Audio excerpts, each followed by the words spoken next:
여러분 안녕하십니까? 뉴스포 시작합니다. 충북도가 지방시대 비전과 전략에 대한 특강을 개최했습니다. 광명시가 스마트도시 스마트건설 실현전략 시산학 세미나를 개최했습니다. 평창군이 국민과 보훈가족이 함께하는 제10회 나라사랑 음악회를 개최했습니다. 포항시가 2023 포항국제불빛축제 평가보고회를 진행했습니다. 제19회 세계 농아인 대회가 제주 국제 컨벤션 센터에서 개최됐습니다. 지방시대위원회가 공식 출범하면서 광주 전남의 대응에도 관심이 모이고 있습니다. 특히 기회발전 특구 지정과 2차 공공기관 이전에서 지역의 목소리를 충분히 낼 수 있도록 철저한 준비가 필요해 보입니다. 지방시대위원회 출범과 함께 가장 높은 관심을 받고 있는 것은 기회발전 특구 지정입니다. 기존처럼 공모를 통해 중앙정부가 지자체를 선정하는 게 아니라 지자체가 민간기업과 함께 투자 계획을 세워 특구를 신청하는 형태입니다. 지방시대위원회는 올해 하반기 동안 각 지자체의 기회발전 특구 수요 조사를 할 예정인데 특구의 중심이 될 기업의 투자를 이끌어내는 게 주요 과제입니다. 광주시의 경우 미래차와 미래가전 등 대형 기업 3곳과 투자 논의를 하고 있는 것으로 알려져 특구 지정으로 이어질지 관심입니다. 지방시대위원회가 전체적으로 지향하는 게 지자체 주도로 하는 것들이고 저희가 신청을 하게 되는 형태입니다. 지금 광주의 산업을 발전시킬 수 있고 도움이 되는 기업들을 유치하려고 노력을 하고 있습니다. 지난달 29일 국토부에서 무기한 연기 선언을 하면서 물 건너간 것 아니냐는 말이 나오던 2차 공공기관 이전도 지역의 핵심 과제입니다. 지난 3월 광주시는 한국공항공사와 한국에너지기술평가원 등 35곳, 전남도는 농협중앙회와 수협중앙회, 지역 난방공사 등 50개 기관의 이전을 요구한 상태입니다. 지방시대위원회가 내년 4월 총선 이후 2차 공공기관 이전을 본격 추진하기로 한 가운데 공공기관 이전을 위한 광주 전남만의 경쟁력 개발이 절실합니다. 특별지방행정기관 이전과 함께 농협, 수협중앙회 등 지역 산업과 연계한 핵심 기관의 조속한 추진이 될 수 있도록 건의할 계획입니다. 정부 사업의 지역별 분배 대신 역량 있는 지자체에 힘을 실어주겠다는 지방시대위원회의 출범이 광주 전남의 새로운 기회가 될지 아니면 위기가 될지 기대와 우려가 교차하고 있습니다.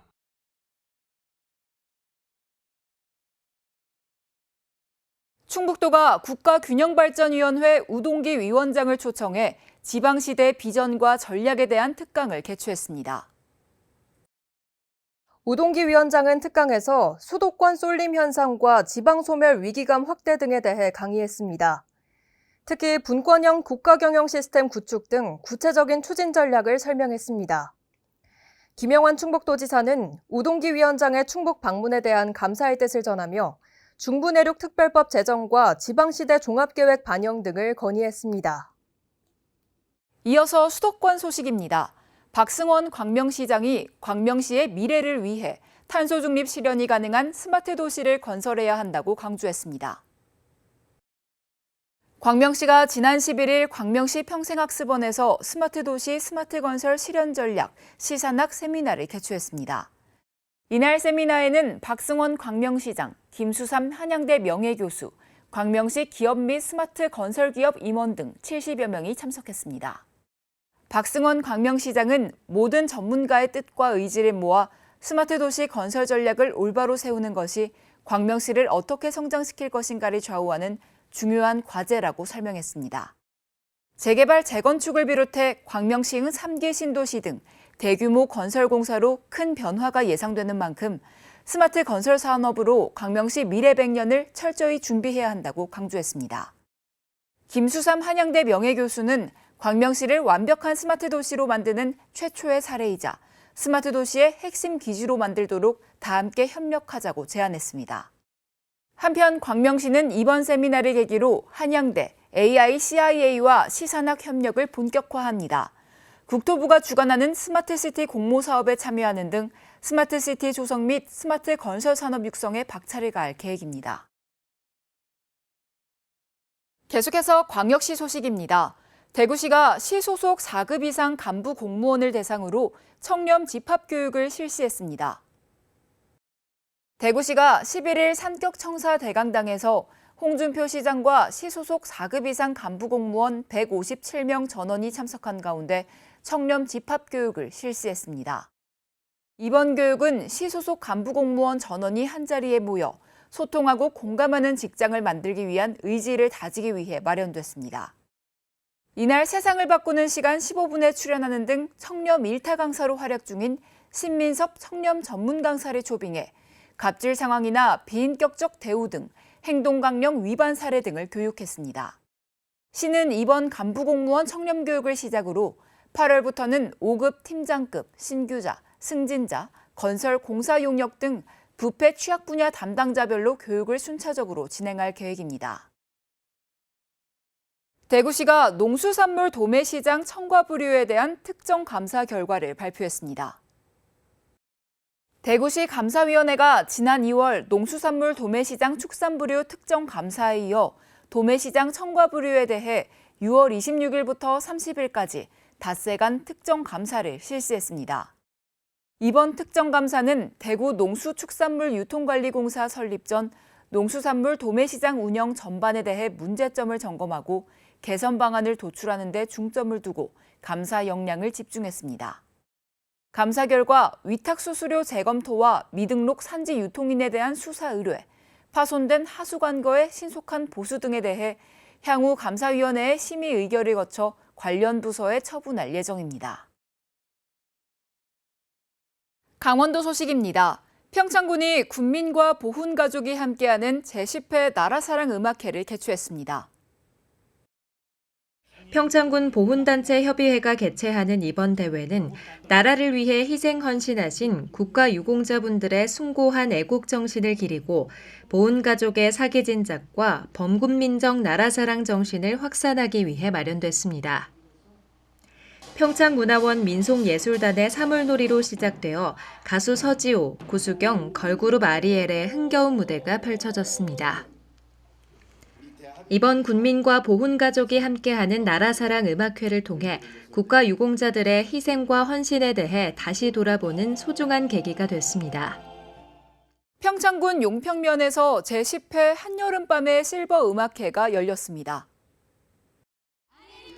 관내 경로당 및 노인복지회관 어르신들로 꾸려진 10개 팀이 순회 프로그램과 노인복지회관 프로그램을 통해 배운 춤과 노래, 건강체조, 한국무용과 민요, 장구 등을 열정적으로 선보였습니다. 이번 행사에는 경로당 및 노인복지회관 프로그램을 지역 주민들에게 선보임으로써 어르신들이 노후 생활을 즐기며 문화 및 여가 생활을 즐길 수 있도록 하는 경로당 활성화 사업의 일환으로 실시됐습니다. 군은 앞으로도 어르신들이 건강하고 다양한 여가 생활을 즐길 수 있도록 질 높은 여가 프로그램 개발을 위해 지속적으로 노력해 나갈 예정입니다. 횡성군이 온실가스 감축과 대기 환경 개선을 위해 2023년 전기자동차 보급사업 하반기 보조금 신청 접수를 받습니다. 지원 차종은 승용, 화물, 버스 등이며 하반기 추가 지원 규모는 총 40대입니다. 신청 대상은 신청일 기준 90일 전부터 계속해 횡성군에 주소를 둔 자로 개인, 법인, 공공기관, 지방자치단체, 지방공기업 등입니다. 신청은 차량을 계약한 뒤 제조 판매사를 통해 온라인 전산 시스템으로 신청하면 되고 기타 자세한 사항은 횡성군 홈페이지 공고문을 확인하거나 투자유치과 에너지팀으로 문의하면 안내받을 수 있습니다. 이어서 충청도 소식입니다. 충북도가 올해 상반기 성과가 우수한 7개 부서에 도정 으뜸상을 시상했습니다. 도는 직원들의 사기를 진작시키기 위해 도정 으뜸상을 연 2회 시상하고 있습니다. 이번에 수상한 부서는 인구정책 담당관과 보건정책과를 포함한 7개 부서입니다. 특히 인구정책 담당관은 출산율 전국 1위를 달성하는 성과를 냈고 보건정책과는 의료비 후불제 시행에 총력을 기울였습니다. 도는 수상부서에 온누리 상품권 100만 원을 지급하고 가점을 부여한다는 계획입니다. 국가균형발전위원회가 주관하는 올해 균형발전 사업평가에서 체육진흥과와 영동군, 괴산군이 우수 사례에 선정됐습니다. 이는 전년도 2건에 이어 우수 사례 전국 최다 3건이 선정되는 쾌거입니다. 국가균형발전사업평가는 시도와 시군구를 대상으로 실시하고 이를 바탕으로 이듬해 예산 편성과 인센티브를 차등 배분하는 제도입니다. 국가균형발전위원회는 이번 평가 결과를 바탕으로 성공 모델 확산을 위한 우수 사례집을 발간해 전국에 배포할 예정입니다. 계속해서 경상도 소식 전해드립니다. 경북도가 하회과학자마을 조성을 위한 간담회를 열었는데요. 은퇴 과학기술인들의 연구 경험과 지식 네트워크를 활용해 지역 발전을 도모합니다. 11일 경북도청에서 하회과학자마을 조성을 위한 간담회가 개최됐습니다. 이우일 대통령 직속 국가과학기술자문회의 부의장과 김무환 포항공대 총장 등이 참석했으며 박원석 전 한국원자력연구원 원장 등도 함께했습니다. 이날 간담회는 하회과학자마을의 설립 취지와 건축계획, 운영 방안에 대한 설명을 중심으로 참석자들의 질의응답과 건의 순으로 진행됐습니다. 경상북도는 전경이 뛰어난 지역의 부지 선정을 마치고 유명 건축가와 2025년까지 21세기 하회마을을 모델로 하는 명품 단지를 조성한다는 방침입니다. 이철우 경북도지사는 하회과학자마을을 21세기 하회마을, 도산서원으로 반드시 성공시켜 국가와 지역 발전의 새로운 동력원으로 삼겠다며 의지를 밝혔습니다. 경북도가 한국도로공사와 도심항공교통 시범사업 추진과 미래 항공 모빌리티 기반 조성을 위한 업무 협약을 체결했습니다. 경상북도는 이번 협약을 통해 UAM 시범사업을 위한 공공형 서비스 모델을 개발하고 노선 발굴을 위한 정책 환경을 조성하는 등 지역 기업과의 협업을 지원할 계획입니다. 한국도로공사는 고속도로와 연계한 UAM 시범사업 추진과 고속도로 인프라를 활용한 버티포트 지원 등 미래항공 모빌리티 기반 조성에 나섭니다. 이철우 경북도지사는 앞으로 UAM 운영 노선 설정과 버티포트 구축 방안 등을 마련해 UAM 시범지역으로 선정될 수 있도록 최선을 다할 것이라고 강조했습니다. 한편 국토부는 2025년까지 UAM 실증 사업을 통해 안전성을 검증하고 2026년 지역 시범 사업을 통해 상용 서비스를 전국으로 확대할 예정입니다. 포항시가 바이오 헬스 산업을 육성하기 위해 박차를 가하고 있는데요. 바이오 보국을 향한 바이오 헬스 미래 포럼을 열어 의사과학자 양성의 공감대를 넓혔습니다. 5일 바이오 보국을 향한 바이오 헬스 미래 포럼이 개최됐습니다. 의대 설립 추진위원, 관계 전문가 등 200여 명이 참석한 이번 포럼에서는 포항을 중심으로 한 대한민국 바이오 헬스 산업의 발전 방향에 대해 의견을 공유했습니다. 포럼은 바이오 헬스 산업에서 찾은 포항의 미래를 주제로 열렸고 바이오 헬스 산업 육성 방안과 이를 통한 포항시의 발전 전략을 모색하는 한편 의사과학자 양성 및 연구 중심 의대 설립 필요성에 대해 논의했습니다. 미래의료와 의사과학자 양성, 차세대 보건산업 혁신과 인재 양성 등을 주제로 강연이 이어졌으며 이후 바이오 헬스 산업의 발전과 지역경제 활성화 방안에 대해 전문가들이 열띤 토론을 펼쳤습니다. 포항시가 2023 포항국제불빛축제 평가보고회를 개최했습니다. 보고회에서는 축제 유공자 표창패 수여, 평가 용역 결과 발표에 이어 발전 방안에 대한 토론이 진행됐습니다. 올해 포항국제불빛축제는 포항의 대표 문화관광축제로서 안전, 경제, 시민 참여 3가지 요소를 모두 잡은 성공적인 축제로 평가받고 있습니다. 이어서 광주 전남 소식입니다. 영암의 한 조선 업체에서 40대 남성이 추락해 숨졌는데요. 이 남성의 아버지도 20년 전 건설 현장에서 추락해 숨진 것으로 알려져 주위를 안타깝게 하고 있습니다. 지난 3일 오전 11시 10분쯤 영암 대불산단의 한 조선 블록업체에서 40대 남성 A씨가 추락해 숨졌습니다. A씨는 제하청업체 직원으로 블록에 부착된 230kg 무게의 철제 선반을 해체하다 2.2m 아래로 떨어졌습니다. 당시 A씨는 혼자 작업을 하고 있었고 안전모나 벨트 등에 안전장구를 착용하지 않은 것으로 알려졌습니다. 유족들에게는 천청병력 같은 소식이었습니다. 20년 전 A씨의 아버지도 서울 관악구의 건설 현장에서 미장공으로 일하다 고층에서 추락해 숨졌기 때문입니다. 산업 현장에서 아버지와 형을 잃은 동생은 망연자실입니다. 울컥하죠. 지금 이제 그집 20년이 된 거잖아요. 그러니까 그게 연계가 되면서 이렇게 돼버리니까 진짜 무슨 말을 해야 될지도 모르겠고.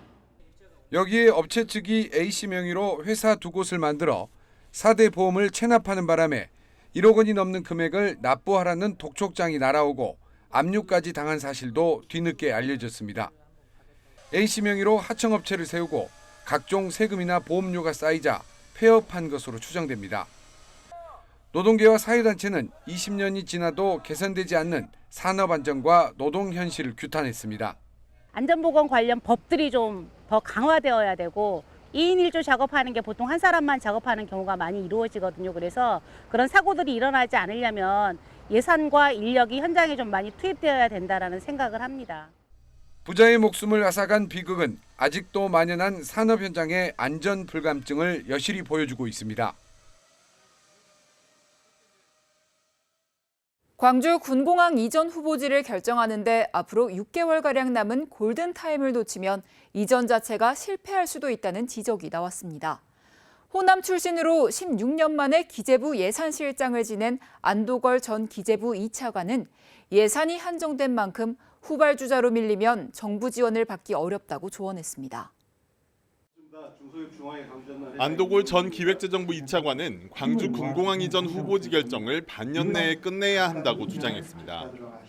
새만금 공항과 가덕도 공항 등이 오는 2029년 개통을 목표로 속도를 내고 있는데 정부 예산이 한정돼 있는 만큼 먼저 착공한 공항에 예산이 집중될 가능성이 크다고 강조했습니다. 이전 후보지조차 정하지 못하고 있는 후발공항은 예산 지원도 후순위로 밀려 결국 사업 자체가 실패할 가능성도 있다고 대답했습니다. 이전 대상지 결정만 해도 앞으로 2년 걸린다는 거예요. 이게 말이 됩니까? 또 과잉 투자 문제 나와요. 그럼 그때 대상이 되는 게 어떤 공항이겠습니까? 후발공항이에요. 광주 군공항 이전은 지난 4월 특별법이 제정됐고 이달 안으로 시행령도 마련될 예정입니다. 하지만 유치 희망서와 여론 수렴 절차 등을 거치면 최종 후보지 선정에는 약 2년 정도 시간이 더 걸릴 것으로 보입니다. 광주시는 조만간 유치를 바라는 지자체가 나올 수도 있다며 희망의 끈을 놓지 않고 있습니다. 아마 8월 중에 기초지자체에서도 아마 이렇게 유치 희망을 공식적으로 아마 발표하는 그런 계획도 있는 걸로 알고 있고, 전국적으로 신공항 건설이 잇따르는 가운데 아직 이전 후보지조차 정하지 못한 광주 군공항. 골든타임을 놓치지 않기 위한 빠른 결단이 필요합니다. 광주와 목포 등에서 외국인 마약 사범이 잇따라 적발되는 등 최근 광주 전남 지역 마약 범죄가 급증하고 있습니다. 특히 국내 마약 범죄 중 외국인이 차지하는 비중은 14%이지만 밀수 사범은 외국인 비중이 40%에 달해 경찰의 대책 마련이 시급합니다. 모텔로 들어간 외국인 남성 2명이 갑자기 들이닥친 경찰의 손에 이끌려 밖으로 나옵니다. 지난달 27일 목포의 한 모텔에서 러시아 국적의 불법 체류자 2명이 대마초를 피운 혐의로 경찰에 붙잡혔습니다. 냄새가 이상하다. 우리 형사들한테 이야기를 해준 거예요. 지난 3일엔 신종 마약의 일종인 야바 등을 사고 팔거나 투약한 외국인 30여 명이 경찰에 붙잡혔습니다. 텔레그램으로 가상 계좌를 확인해 돈을 보낸 뒤 약속한 장소에 마약을 두는 던지기 수법입니다. 최근 광주 전남 지역에서 외국인 마약 범죄가 크게 증가하고 있습니다. 지난 2021년 광주 전남의 외국인 마약 범죄 검거 현황은 98명에서 2022년 112명, 올해는 벌써 73명으로 지난해의 65% 수준을 넘어섰습니다. 특히 지난해 국내 마약 사범 중 외국인 비중은 14%였지만 마약 밀수 사범은 40%가 외국인일 정도로 외국인 밀수 범죄가 높은 비중을 차지하고 있습니다. 수사당국은 외국인 마약 범죄에 대응하기 위해 인터넷 마약 유통 모니터링 등을 강화할 방침입니다. 특별자치도 소식입니다. 전 세계 농아인들의 축제인 제19회 세계 농아인 대회가 제주 국제 컨벤션 센터에서 개최됐습니다. 전 세계 농아인들의 축제인 제19회 세계 농아인 대회가 11일 제주 국제 컨벤션 센터에서 개최됐습니다. 세계 농아인 연맹과 한국 농아인 협회가 공동으로 주최하고 보건복지부와 제주특별자치도가 후원한 이번 대회는 위기의 시대와 인류 모두의 권리 보장이라는 슬로건으로 진행됐습니다. 오영훈 지사, 반기문 전 유엔 사무총장을 비롯해 2천여 명의 농인들과 농아인 협회 관계자들이 참석했으며 회원국 국기 퍼레이드를 시작으로 식전 공연, 기조 강연, 인권상 시상 등이 진행됐습니다. 오영훈 지사는 제주는 장애인과 비장애인 모두가 행복한 조화로운 공동체를 향해 나아가는 장애 친화 도시라고 설명했습니다.